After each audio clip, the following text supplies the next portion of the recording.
నిన్ను ఎవ్వరూ ప్రేమించడం లేదు అని అనిపిస్తుందా? అందరూ నిన్ను వదిలేశారా? దేవుడు నీతో ఇలా మాట్లాడుతున్నారు.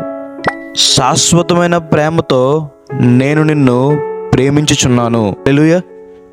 ఇది సాధారణ ప్రేమ కాదు. ఇది పరిస్థితులు మారిపోయే ప్రేమ కాదు.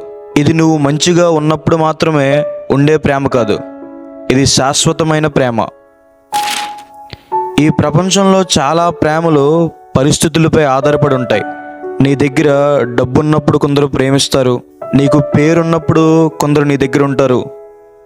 నువ్వు వారికి ఉపయోగపడితే కొందరు నీకు స్నేహితులుగా ఉంటారు.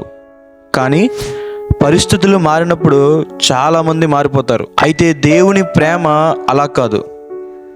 నీ సక్సెస్లో దేవుడు నిన్ను ప్రేమిస్తారు. నీ ఫెయిల్యూర్లో కూడా దేవుడు నిన్ను ప్రేమిస్తారు. నువ్వు నవ్వుతున్నప్పుడు ప్రేమిస్తారు. కన్నీరు కారుస్తున్నప్పుడు కూడా ఆయన ప్రేమిస్తారు. దేవుని ప్రేమకు షరతులు లేవు. 100 గొర్రెల్లో ఒక్కటి తప్పిపోయింది, కానీ కాపరి ఆ ఒక్క గొర్రెను వెతకడానికి వెళ్ళాడు. అది దేవుని హృదయం. నువ్వు దేవుని నుండి దూరమై ఉండవచ్చు. ప్రార్థన చేయడం మానేసి ఉండవచ్చు. బైబిల్ చదవడం ఆపేసి ఉండవచ్చు. కొన్ని తప్పులు చేసి ఉండవచ్చు. అయినా దేవుడు నిన్ను విడిచిపెట్టలేదు. ఆయన ఇంకా నిన్ను పిలుస్తున్నాడు. ఆయన ఇంకా నిన్ను ప్రేమిస్తున్నాడు. దేవుడు నిన్ను ఎంతగా ప్రేమిస్తున్నారో తెలుసుకోవాలంటే సిలువు వైపు చూడాలి. యేసు ప్రభు మన పాపాల కోసం సిలువు పైన మరణించారు. మన శిక్షను ఆయన తీసుకున్నారు. మనకు జీవం కలిగించడానికి ఆయన తన ప్రాణాన్ని అర్పించారు.